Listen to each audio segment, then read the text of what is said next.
Get ready. 10 seconds. 5 seconds. Start. Mr. Vice Chairman, sir, I would like to speak on this bill in the interest of the rapid economic growth in the country. If the nation grows from strength to strength economically, leading to eradication of the degrading and disheartening poverty of the people of India, the workers of this nation would also benefit, and they would also go above the poverty line. Sir, I would like to mention here that the plantation crops as understood by the term so far, namely coffee, rubber, tea and cardamom, have been giving this nation substantial amount of the much coveted foreign exchange annually. It must be noted that coffee exports alone have given our country during the last 5 years over rupees 1000 crores in foreign exchange by way of export earnings and export duties. I must also bring to the attention of this House that the famed tea industry in India today has become a sick industry affecting lakhs of workers and the tea planters. Sir, we ought to know that in the agricultural sector, the plantation labor is the best organized one and is getting nearly the same treatment, facilities and amenities like the industrial labor. Sir, coming from a plantation district of Karnataka, I sincerely agree that the welfare measures provided in the Act must be faithfully implemented and strictly enforced. But I cannot subscribe to the view taken by some that the planters generally are exploiters and are inimical to the interests of their own workers and that they must be dealt with severely. Sir, most of the planters of today are educated and they know that contented labor is conducive to productivity and peace in the estates and therefore would like to provide all the welfare measures and amenities to the workers. Sir, I would like to point out some of the very draconian, discriminatory and invidious urban directed amendments made in the Plantations Labour Amendment Bill 1973. Sir, the Plantations Labour Act is sought to be applied now even to holdings of 5 hectares and above employing 15 persons and more. Originally in the bill brought before the Joint Committee, it was sought to be applied to holdings of 6.5 hectares and above. It would be realistic to make an amendment to the present bill to raise the size of holdings from 5 hectares to 6.5 hectares.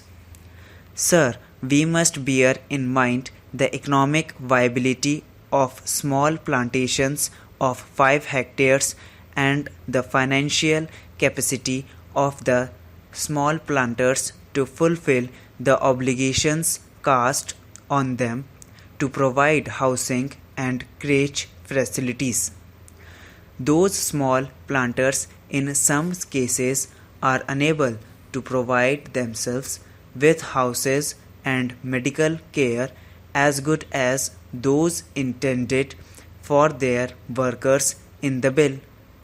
I am sure that good many small holdings will go into liquidation, unable to bear the burden when the prices fall as in the case of tea today. I would empathetically say that Clause 13 is not only draconian but discriminatory, and it is most harsh and killing to the farming community of India, whose hands feed and clothe the people, poor and rich. Sir, I strongly feel that the punishment with both compulsory fine and imprisonment is too severe for violation of a welfare legislation covered by the Act. For economic reasons and financial incapacity, the debt-ridden employer, particularly a small holder, may be unable to discharge the obligations such as providing type design houses, crèches, medical facilities, etc. In such cases, there is no point sending the landholder to jail and collecting a fine from him for every day of default. The relevant provisions in the bill are made more stringent than the Factories Act, under which, in the case of a further offence, the court is given the discretion to punish the defaulting employer. But in the proposed amendment, the word used is shall instead of may, which makes it mandatory on the court to impose imprisonment as well as fine.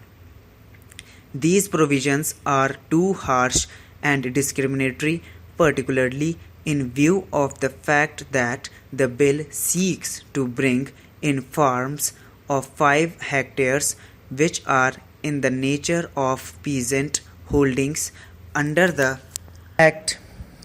Sir, I would like to ask the government of the people, for the people and by the people, in the name of the farmers of India, why it wants to treat a farmer as a criminal and to be imprisoned for such an offence, while it does not do so for a factory owner of a city.